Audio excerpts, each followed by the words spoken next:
सबसे खराब हालत तो हमारी प्राथमिक शिक्षा का है कि केवल और केवल वो खिचड़ी बनाने का केंद्र रह गया है। समतामूलक समाज और समतावादी शिक्षा हो और मंत्री हो या हो दरबान, शिक्षा होगी एक समान।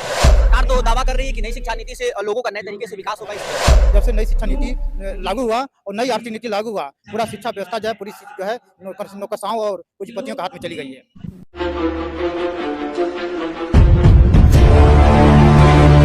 नमस्कार, बहुत स्वागत है आप सभी का यूपी बिहार तक में। अभी इस समय हम लोग गोरखपुर में हैं और पीछे जैसा कि आप सभी देख सकते हैं कि अल्पसंख्यक संघ का समिति का यहाँ गोष्ठी चल रहा है।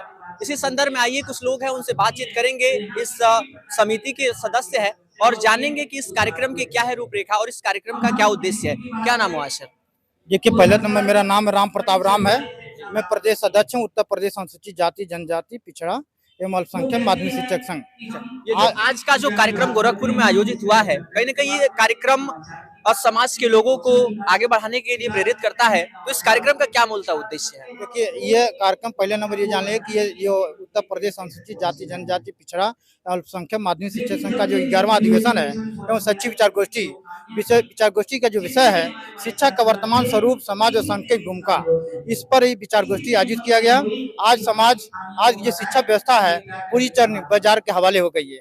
जब से नई शिक्षा नीति लागू हुआ और नई आर्थिक नीति लागू हुआ, पूरा शिक्षा व्यवस्था जो है पूरी जो है नौकरशाहों और पूंजीपतियों के हाथ में चली गई है। सरकार तो दावा कर रही है कि नई शिक्षा नीति से लोगों का नए तरीके से विकास होगा। इसमें स्किल मिशन भी जोड़े जा रहे हैं, युवाओं के लिए नए नए आयाम बनेंगे।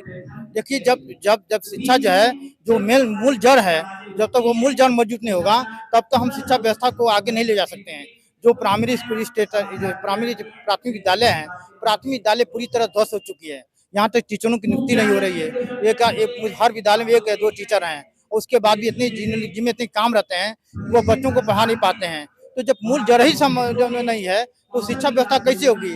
और शिक्षा, आज की शिक्षा पूरी तरह जो है उस जमाने की पहली वाली शिक्षा जो है, जो जात के आधार पर जो शिक्षा दी जाती थी, उस आधार पर जो शिक्षा देने की बात की जा रही है। इसमें शिक्षा जब होता है, विद्यालय बच्चा जब छोटा होता है प्राइमरी विद्यालय में जाता है, तो क्या वहाँ तो जाति भेद नहीं ना होता है ना? लेकिन उसमें भी जो है आप जो है वो बढ़ई के लिए अलग से की व्यवस्था है, मोची की जो है अलग व्यवस्था है। और वो जो मतलब जो वो व्यवस्था पहले की जो चल आ रही थी, जो पेशेवर के रूप में जो है आज की शिक्षा व्यवस्था हो गई है। इस व्यवस्था को जब तक पूरी देश में जब तक एक प्रकार की शिक्षा नहीं होगी, जब तक हम अमीर का बच्चा गरीब का बच्चा एक जगह नहीं पढ़ेंगे, जब तक डीएम का बच्चा और एक सामान्य गरीब का बच्चा एक जगह नहीं पढ़ेगा, तब तक ये समाज का विकास नहीं होगा। यानी आप वन नेशन वन एजुकेशन का सपोर्ट कर रहे हैं? जी, वन नेशन वन, मतलब एक राष्ट्र है, एक प्रकार की जो है शिक्षा होनी चाहिए, एक राष्ट्र है तो एक प्रकार का चुनाव होने चाहिए।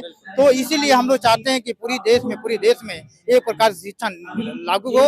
लेकिन जो नई शिक्षा नीति है वह पूरी एक प्रकार शिक्षा को लागू नहीं करती है, ये समाज शिक्षा की फॉलो नहीं करता है और दोहरी शिक्षा की बात करता है। इसलिए मेरी मांग है, संगठन की मांग है, तो शिक्षा का राष्ट्रीयकरण हो।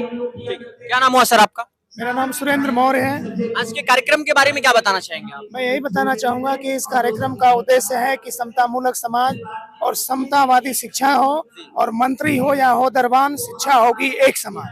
आज का यह उद्देश्य है और हम सभी चाहते हैं कि शिक्षा बिल्कुल वैज्ञानिक केंद्रित हो, रोजगार केंद्रित हो और उसमें किसी भी तरह का जो है धर्म जाति भेदभाव और असमानतावादी दृष्टिकोण न हो। और जब तक ऐसा नहीं होगा, हमारा देश, हमारा भारत न कभी विश्व गुरु बन पाएगा और न ही कभी विकसित हो पाएगा। अरे, हमारे दिल्ली में अरविंद केजरीवाल जी तो कह रहे हैं कि भाई सबके लिए सामान्य शिक्षा हम लागू कर दिए हैं, सभी उसी स्कूल में, चाहे मंत्री के बच्चे हो, विधायक के बच्चे हो, सभी सरकारी स्कूल में जाते हैं। देखिए, कहानी और कथनी में अंतर होता है। जब तक जमीन पर ये दिखाई नहीं देगा, जब तक लोगों में ये बातें आएंगी नहीं और हर बच्चा और हर नागरिक नहीं कहेगा कि नहीं अब कोई समस्या नहीं है, तब ये माना जाएगा।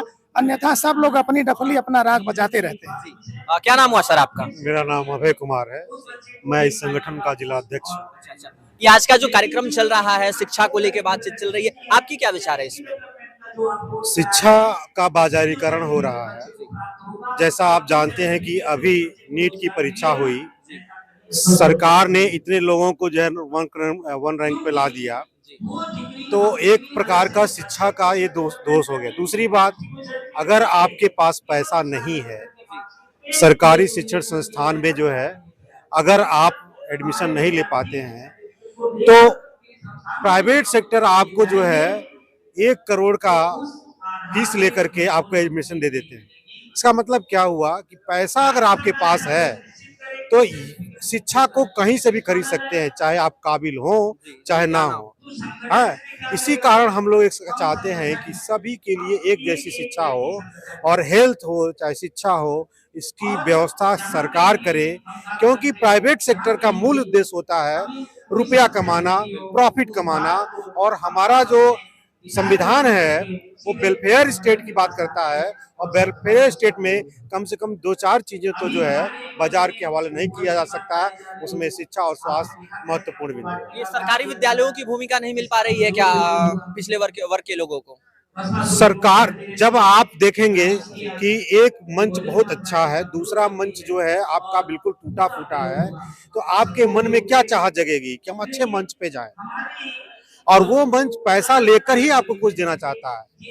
तो सबसे खराब हालत तो हमारी प्राथमिक शिक्षा का है कि केवल और केवल वो खिचड़ी बनाने का केंद्र रह गए हैं। सरकार की पॉलिसी जैसी भी हो, लेकिन उनका मुख्य ध्यान जो है केवल साक्षर करने पर है, शिक्षित करने पर नहीं है, अच्छी एजुकेशन देने पर नहीं है, बल्कि ये दर्शाने पर है कि हमारे इतने बच्चे केवल साक्षर हो गए हैं। सरकार तो हर महीने कुछ न कुछ नई नई योजनाएं ला रही है जिससे सरकारी विद्यालयों की शिक्षा के स्तर को और बेहतर किया जा रहा है, तो कहाँ धरातल पे नहीं दिख रहा है क्या ये सारी चीजें? जब आपके शिक्षा का बजट ही जीडीपी का 3% होगा, तो उस इतने बड़ी जनसंख्या में कैसे इसका बंटवारा कर लेंगे, कैसे सभी को समान शिक्षा दे पाएंगे?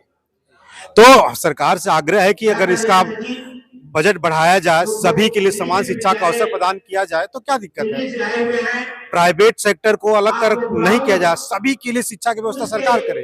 क्यों प्राइवेट हाथों में दे दी जा रही है? और प्राइवेट जो व्यक्ति है वो केवल और केवल एक व्यवसायी व्यक्ति का केवल और केवल उद्देश्य होता है कि वो प्रॉफिट कमाए। बहुत बहुत धन्यवाद। धन्यवाद। क्या नाम हुआ सर आपका? मेरा नाम अतुल कुमार है, मैं मीडिया प्रभारी हूँ संगठन का। क्या कहना चाहेंगे आज के कार्यक्रम के बारे में? देखिए, कार्यक्रम शिक्षा के ऊपर है, और जहाँ तक हमारा मानना है कि शिक्षा सस्ती हो और सबके लिए सुलभ हो। शिक्षा और स्वास्थ्य दोनों ऐसी चीजें हैं जिससे समाज का बहुसंख्यक वर्ग जुड़ा हुआ है, और सबको सस्ती शिक्षा, सुलभ शिक्षा मिले, और जो शिक्षा का जो सार्वजनिकरण था, पहले सार्वजनिक शिक्षा थी, वो बनी रहे और मजबूत हो। और जितने भी प्राइवेट विद्यालय वगैरह हैं उन पर अंकुश लगाया जाए, उनको बंद किए जाए।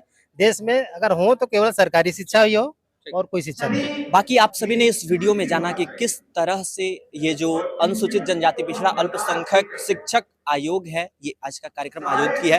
बाकी आप सब क्या सोचते हैं वन नेशन वन एजुकेशन के बारे में?